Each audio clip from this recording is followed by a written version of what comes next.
Hello friends, welcome to Learning Plus. I am Colonel Jeet Singh. Today we will study first part of chapter 6 Geography, class 10th, Manufacturing Industries. Let us start.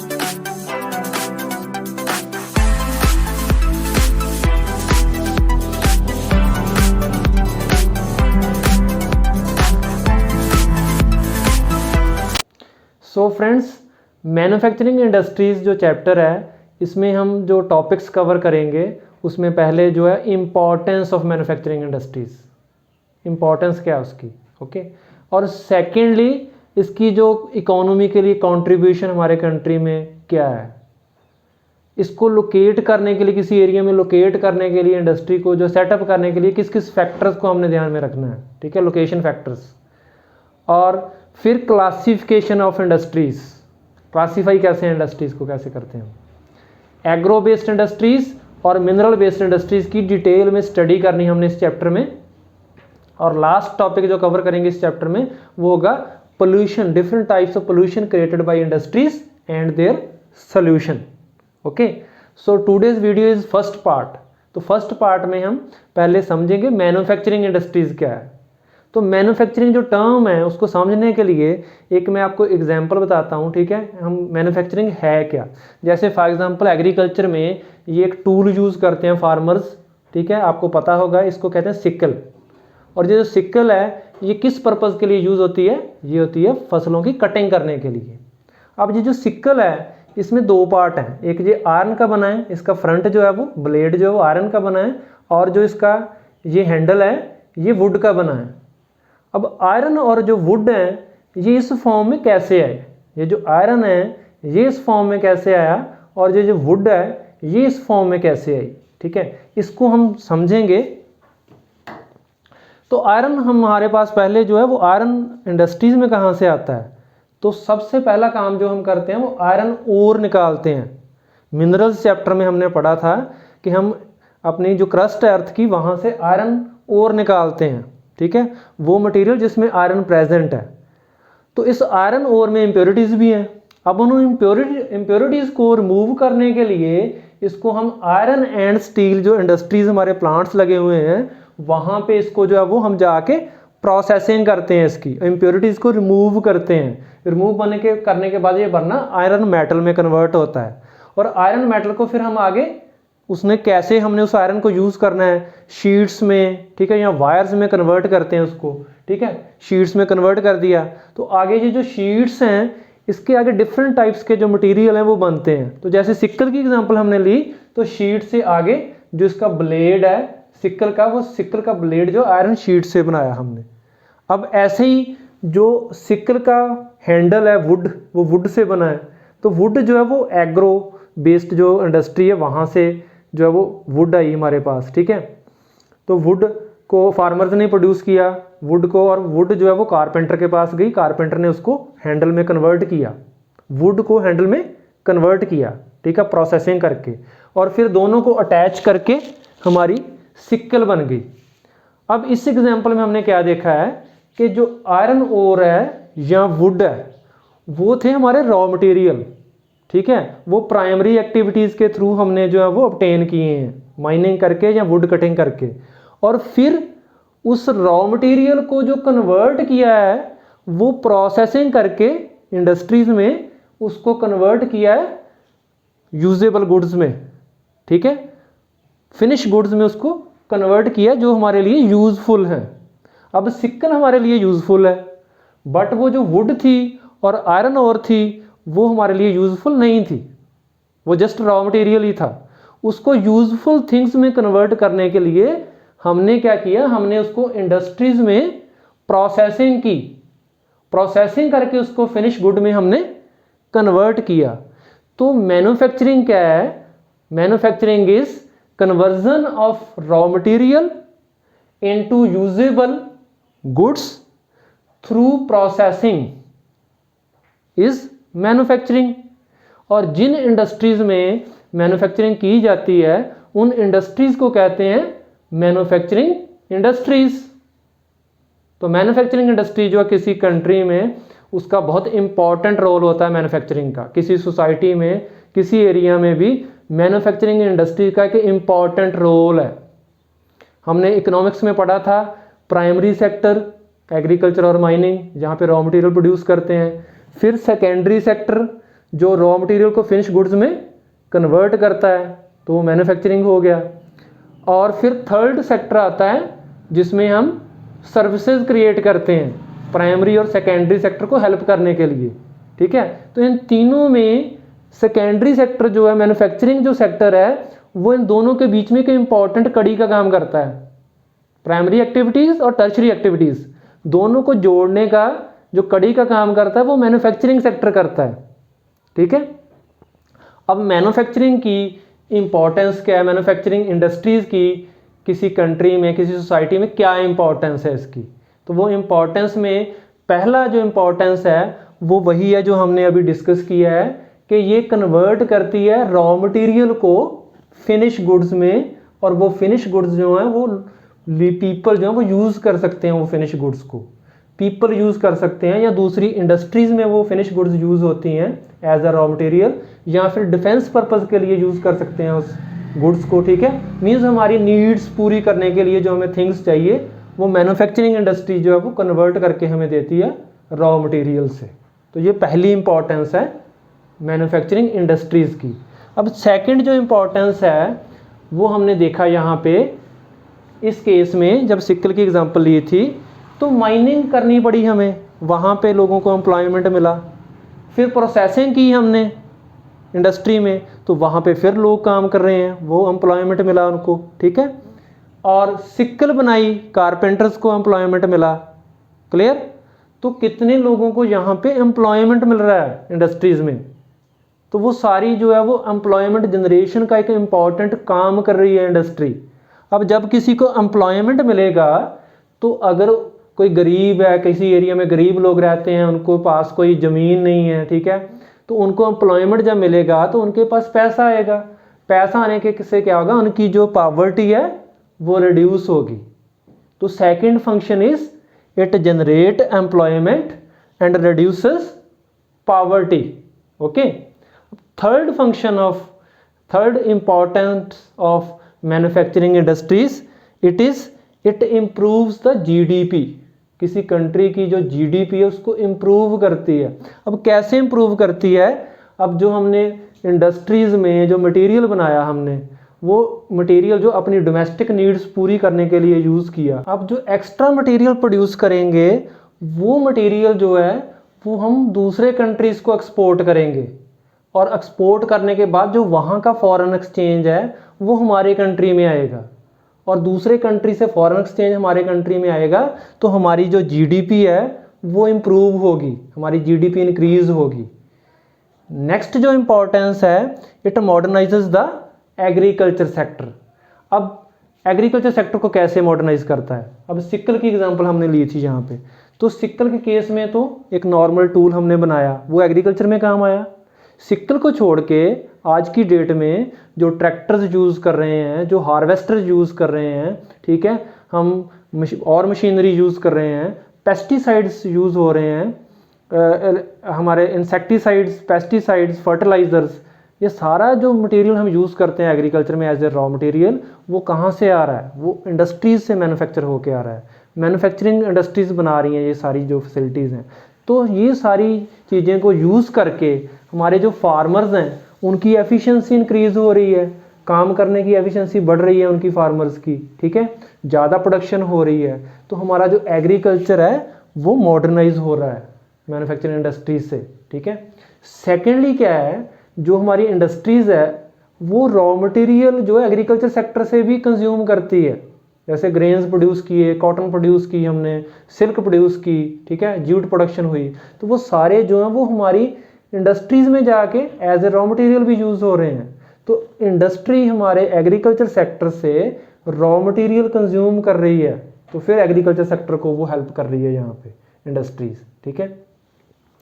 Last जो हमारी importance है वो है reduces regional differences of development.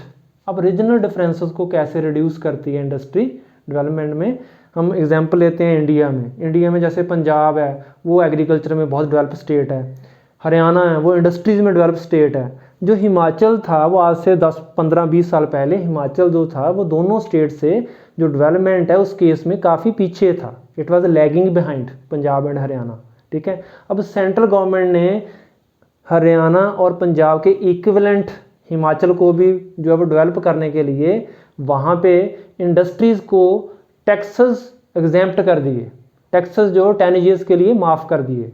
जो भी वहाँ पे industry लगाएगा बिजनेसमैन उससे टैक्स नहीं लिया जाएगा, ठीक है।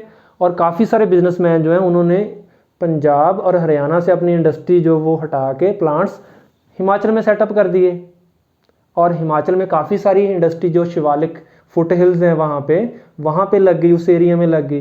हिमाचल में इंडस्ट्री लगने से क्या हुआ, वहाँ पे एम्प्लॉयमेंट जनरेट हुआ, लोगों को एम्प्लॉयमेंट मिला, ठीक है। और वहाँ पे जो है वो अर्बनाइजेशन हुई, ठीक है, ट्रांसपोर्टेशन के मीन्स डेवलप हुए वहाँ पे। तो उससे जो हिमाचल की डेवलपमेंट है वो इंक्रीज़, डेवलपमेंट की जो रेट है वो इंक्रीज़ हो गई, हिमाचल भी डेवलप हुआ उससे। और पंजाब हरियाणा से जो उसका डिफरेंस था वो डिफरेंस डिक्रीज़ हुआ। तो रीजनल डिफरेंसेस कम हुए इन दो तीन स्टेट्स में, ठीक है। तो ये रीजनल डिस्पैरिटीज़ भी इसको कहते हैं, रीजनल डिस्पैरिटीज़ और रीजनल डिफरेंसेस ऑफ डेवलपमेंट जो है वो रिड्यूस होते हैं मैन्युफैक्चरिंग इंडस्ट्रीज से। अब मैन्युफैक्चरिंग इंडस्ट्री की ये इम्पोर्टेंस, हमने जनरल इम्पोर्टेंस जो है वो हमने डिस्कस कर ली है। अब हमारे कंट्री में, इंडिया में जो मैन्युफैक्चरिंग इंडस्ट्रीज़ है उसका जो नेशनल इकोनॉमी है, नेशनल इकोनॉमी को क्या कंट्रीब्यूशन है, ठीक है। तो इस केस में इंडिया में जो मैन्युफैक्चरिंग इंडस्ट्रीज़ है उसका कंट्रीब्यूशन 17% है, और जो अदर इंडस्ट्री है उसका कंट्रीब्यूशन जो है वो 10% है। अब आपके माइंड में आएगा ये मैन्युफैक्चरिंग इंडस्ट्री है तो दूसरी इंडस्ट्री कौन सी है, अदर इंडस्ट्री कौन सी है। तो अदर इंडस्ट्रीज़ में आएंगी इलेक्ट्रिसिटी जनरेशन और माइनिंग। माइनिंग में हमने कुछ मैन्युफैक्चर नहीं किया, कोई रॉ मटेरियल नहीं यूज़ किया, ना ही हमने कोई फिनिश गुड बनाई वहाँ पे। हमने जस्ट जो मटेरियल अर्थ क्रस्ट में पड़ा था उसको निकाला, उसको जो है वहाँ से बाहर निकाला। तो हमने जस्ट मटेरियल को बाहर निकाला है, हमने कुछ प्रोड्यूस नहीं किया, हमने कुछ मैन्युफैक्चर नहीं किया। तो इसलिए ये मैन्युफैक्चरिंग में नहीं आता, माइनिंग इंडस्ट्रीज़ में आता है। और इलेक्ट्रिसिटी के केस में भी क्या है, हमने कोई रॉ मटेरियल यूज़ नहीं किया, हमने जस्ट जो एनर्जी की वन फॉर्म है उसको अदर फॉर्म में कन्वर्ट किया है यहाँ पे, ठीक है। तो यहाँ पे कोई फिनिश गुड प्रोड्यूस नहीं हुई, यहाँ पे इलेक्ट्रिसिटी जो है वो प्रोड्यूस हुई है, वो कन्वर्ट हुई है दूसरी फॉर्म ऑफ एनर्जी से, क्लियर। तो ये भी हमारा जो मैन्युफैक्चरिंग में नहीं आएगा, इलेक्ट्रिसिटी जनरेशन। तो इसलिए जो चीज़ें मैन्युफैक्चरिंग में नहीं आती वो इंडस्ट्रीज़ को अदर इंडस्ट्रीज़ में हमने लिखा है, जो मैन्युफैक्चरिंग करती हैं वो मैन्युफैक्चरिंग इंडस्ट्रीज में लिखा है। तो 17% plus 10% it comes out to 27%। तो इंडस्ट्रीज़ की जो कंट्रीब्यूशन है नेशनल इकोनॉमी में वो 27% है, जीडीपी में जो कंट्रीब्यूशन है। जबकि जो साउथ ईस्ट और ईस्ट एशियन कंट्रीज़ हैं जैसे जापान है, कोरिया है, चाइना है, वहाँ पे जो कंट्रीब्यूशन वो 35% तक है। तो हमारी गवर्नमेंट ने इंडिया में ये जो कंट्रीब्यूशन है इंडस्ट्री की, इसको इम्प्रूव करने के लिए, प्रोडक्शन इंक्रीज़ करने के लिए इंडस्ट्रीज़ की एक काउंसिल को सेटअप किया जिसको कहते हैं NMCC, national manufacturing competitiveness council. इस काउंसिल ने इंडस्ट्रीज़ की जो आउटपुट कैसे इंक्रीज़ करनी है और उसका जो नेशनल जीडीपी है हमारी उसमें कंट्रीब्यूशन कैसे इंक्रीज़ करना है, ये इसका टारगेट है NMCC का। सो फ्रेंड्स, इंडस्ट्रीज़ को हमने जब सेटअप करना है, किस एरिया में लगाना है, वहाँ पे कैसी फैसिलिटीज़ अवेलेबल हैं, ये सारी चीज़ों का हमें जो वो ध्यान रखना पड़ता है। इन जो फैक्टर्स हैं इनको अपने माइंड में रख के ही सेटअप कर सकते हैं। ये नहीं है किसी एरिया में भी जाके आप इंडस्ट्रीज़ को सेटअप कर दो।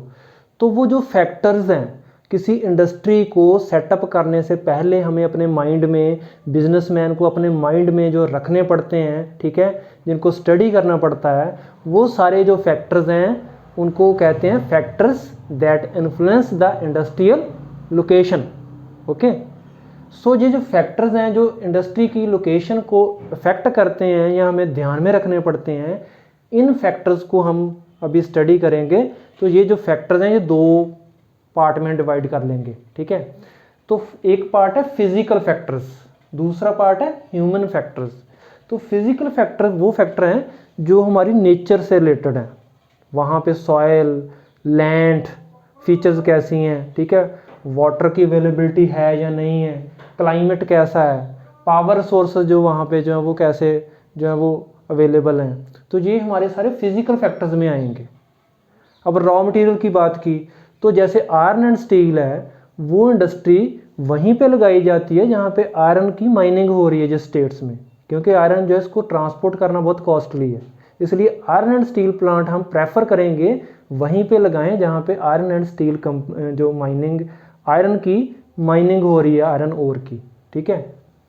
वाटर, बहुत सी इंडस्ट्रीज ऐसी है जहाँ पे वाटर जो है यूज़ होता है, टेक्सटाइल इंडस्ट्री है, वाटर बहुत ज़्यादा कंज्यूम होता है, तो जहाँ पे टेक्सटाइल इंडस्ट्री लगानी है उस एरिया में वाटर की अवेलेबिलिटी होनी चाहिए। या फिर अगर वाटर की शॉर्टेज है किसी एरिया में तो वहाँ पे वो इंडस्ट्री लग सकती है जिसमें वाटर ज़्यादा कंज्यूम नहीं होता। पावर सोर्सेस, पावर सोर्स हमें कौन सा यूज़ करना, इलेक्ट्रिसिटी वहाँ पे है या नहीं है, या कोल अगर यूज़ करना तो कोल उस एरिया में अवेलेबिलिटी है या नहीं है, ठीक है। पावर सोर्सेस को ध्यान में रखना पड़ेगा। क्लाइमेट, क्लाइमेट में जैसे कुछ इंडस्ट्रीज़ हैं वो किसी खास टाइप के क्लाइमेट में जो है वो ज़्यादा सक्सेसफुली चल सकती हैं, ज़्यादा प्रॉफिट होता है वहाँ पे। जैसे स्पिनिंग मिल्स हैं जहाँ पे धागा बनता है, तो स्पिनिंग मिल में जो धागा बनता है वो ह्यूमिड क्लाइमेट में जहाँ पे ज़्यादा मॉइस्चर है वहाँ पे धागा ब्रेक नहीं होता। अगर ड्राई क्लाइमेट में वो इंडस्ट्री लगाएंगे स्पिनिंग इंडस्ट्री तो धागा बार बार ब्रेक होगा, तो उसमें टाइम वेस्टेज होगा, एफिशिएंसी डिक्रीज होगी। तो स्पिनिंग मिल्स लगाने के लिए हम ह्यूमिड क्लाइमेट में जो है वो प्रेफर करेंगे इंडस्ट्रीज़ को सेटअप करें। क्लियर? तो ये हमारे फिजिकल फैक्टर्स हो गए। अब हम बात करेंगे ह्यूमन फैक्टर्स की। तो ह्यूमन फैक्टर्स में सबसे इम्पॉर्टेंट जो चीज़ है वो लेबर और रॉ मटेरियल, ठीक है, सॉरी लेबर और transportation.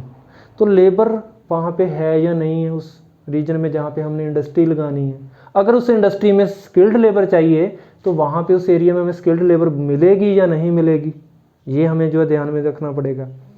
Transportation, road, railway, water transportation का नेटवर्क कैसा उस एरिया में, ठीक है।